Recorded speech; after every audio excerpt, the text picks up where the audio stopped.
anything about entertainment in the Bahamas, then you have to know Charlotte CeCe Mitchell. If you don't know her, here's your introduction.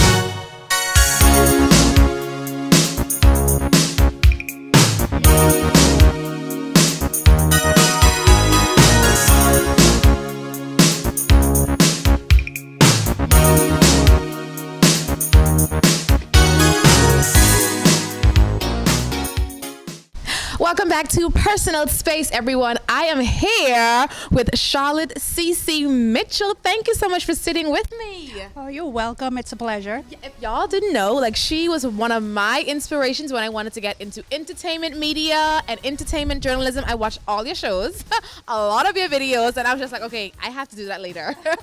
Welcome back home. Thank you. So what's it like being back? Where has Charlotte been? Charlotte has been entering the joys of motherhood, taking a break from the limelight. Other than doing this job, I live a very personal life. I have learned to appreciate being to myself because there was a period of time where I couldn't go anywhere in Nassau. Exactly. I remember the story when I was pregnant. I went to the food store with my mom, Super Value, and every 3 feet we went, people were stopping me. Aren't you that girl from that show? And my show had already stopped like a year. And my mom looked at me and said, I'm never going anywhere with you again. So it was shortly after that I had my son, and I took a break and I relocated to Florida. And happily being a wife, raising my son, and still doing this, but in a different genre.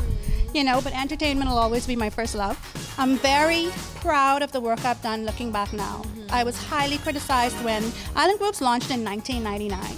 You did that at a time where this wasn't even popular. There are some people in the Bahamas in media that didn't even speak to me. They thought I was breaking all the rules. They thought I was some young, loose girl who didn't know how to keep her clothes on. They thought I was sleeping with every star I was interviewing. You know, a lot of people didn't know that the entire ride, I was with the love of my life, my husband. He was my manager, my technical producer, my cameraman at times. We did everything as a couple, and the biggest interviews, the most controversial interviews that people thought that I landed by being loose or giving up something. It was a threesome, guys. I love it. I love it. It was a threesome.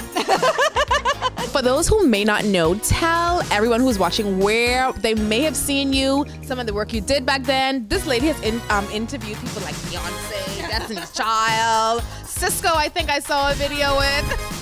I had an interview with Kelly Rowland. I never got quite close to Beyonce. I've had embarrassing moments with NSYNC. And I've pretty much interviewed almost every soca artist, almost every reggae artist, a lot of hip hop artists, a lot of jazz artists. I have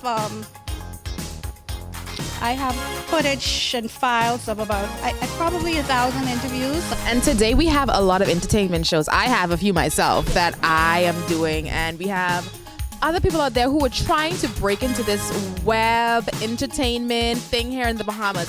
Talk to me a little bit about Island Grooves, how it got started, and what do you think about what we're doing now? Island Grooves started very small. If I show you the camera that we started with, our first shows, you would never believe it. But the thing about it is, all you need is a dream and the will. We never expected it to take off the way that it did. It was supposed to be a hobby. I wound up quitting my job. We wound up traveling. We lived on the road for about 5-6 years, always in the plane. We never unpacked because by the time we got home, someone else was on the phone. Best moments are the unscripted moments.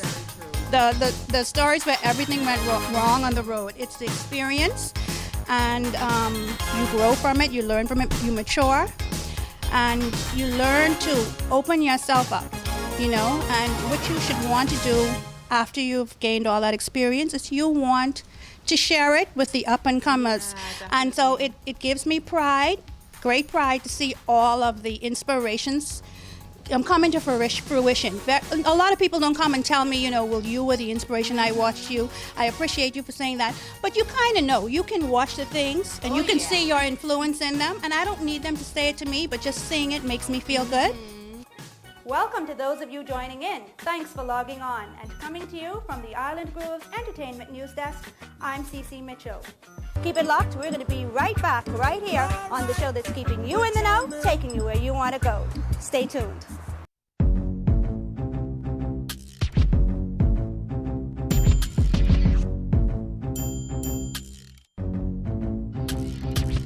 Talk to me about your top 2 interviews you've done. Who were they and what did they say? Barris Harmon was my first international interview.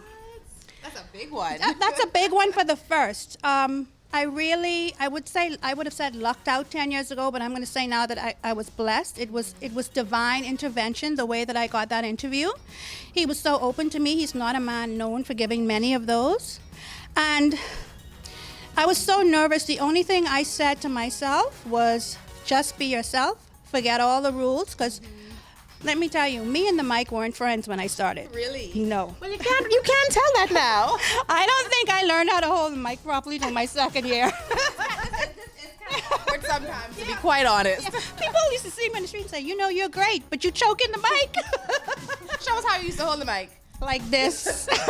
And then sometimes it'll be like this. Uh-huh. Never, that was one of my biggest criticisms. But, I knew that if I just was myself and if I was nice and respectful, the interview would go well. Yeah. And it did. I watched it and I learned from it. And also, you have to learn to keep secrets.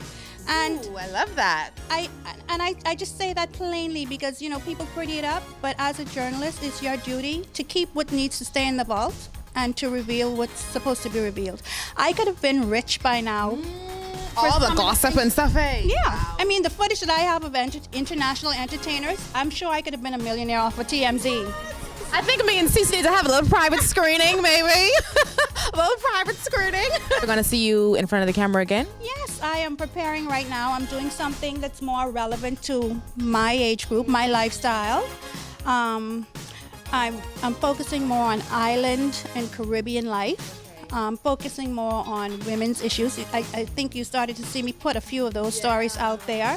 And as a matter of fact, I just landed a very big interview today that I'm doing. And we'll see. It's going to launch early 2018.